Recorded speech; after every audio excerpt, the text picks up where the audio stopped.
Chapter 15, The Chocolate Room. An important room this, cried Mr. Wonka, taking a bunch of keys from his pocket and slipping one into the keyhole of the door. This is the nerve centre of the whole factory, the heart of the whole business, and so beautiful. I insist upon my rooms being beautiful. I can't abide ugliness in factories. In we go then, but do be careful, my dear children. Don't lose your heads. Don't get overexcited. Keep very calm. Mr. Wonka opened the door. 5 children and 9 grown-ups pushed their way in. And oh, what an amazing sight it was that now met their eyes.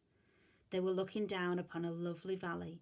There were green meadows on either side of the valley, and along the bottom of it there flowed a great brown river.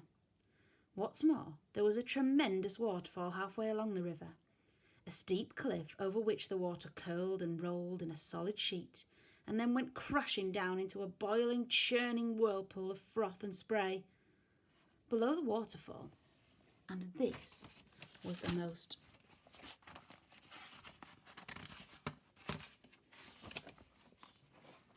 astonishing sight of all, a whole mass of enormous glass pipes were dangling down into the river from somewhere high up in the ceiling. They really were enormous, those pipes. There must have been a dozen of them at least. They were sucking up the brownish muddy water from the river and carrying it away to goodness knows where. And because they were made of glass, you could see the liquid flowing and bubbling alongside them. And above the noise of the waterfall, you could hear the never-ending sucking sound of pipes as they did their work. Graceful trees and bushes were growing along the riverbanks, weeping willows and alders and tall clumps of rhododendrons with their pink and red and mauve blossoms. In the meadow there were thousands of buttercups. There, cried Mr. Wonka, dancing up and down and pointing at his gold-topped cane at the great brown river. It's all chocolate. Every drop of that river is hot, melted chocolate of the finest quality, the very finest quality. That there's enough chocolate in there to fill every bathtub in the entire country and all the swimming pools as well. Isn't it terrific? And just look at my pipes. They suck up the chocolate and carry it away to the other rooms in the factory where it's needed. Thousands of gallons an hour, my dear children. Thousands and thousands of gallons. The children and the parents were too flabbergasted to speak. They were staggered. They were dumbfounded. They were bewildered and dazzled.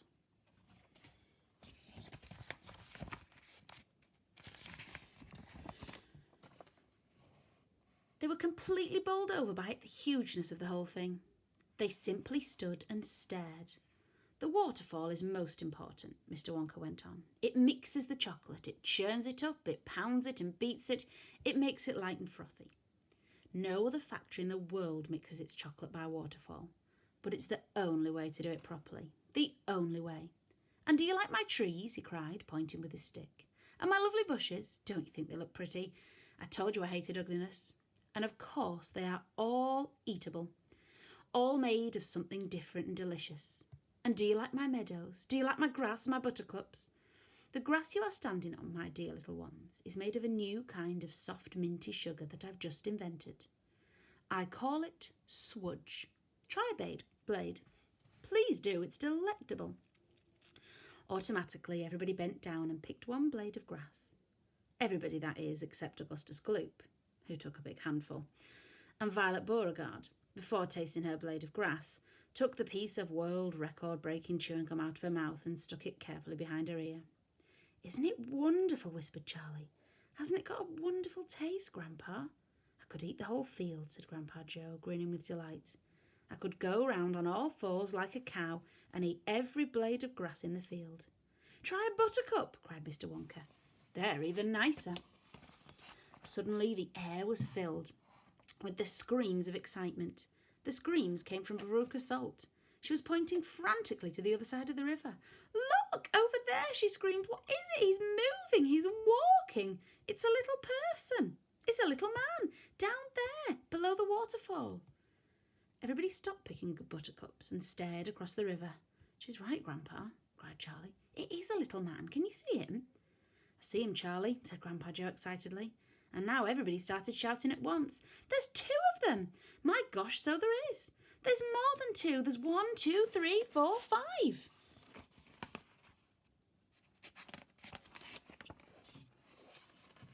What are they doing? Where did they come from? Who are they? The children and parents alike rushed down to the end of the river to get a closer look. Aren't they fantastic? No higher than my knee. Look at their funny long hair. The tiny men, they were no larger than medium-sized dolls, had stopped what they were doing and were now staring back across the river at the visitors. One of them pointed towards the children. Then he whispered something to the other four, and all five of them burst into peals of laughter. But they can't be real people, Charlie said. Of course they're real people, Mr. Wonker answered. They're Oompa Loompas.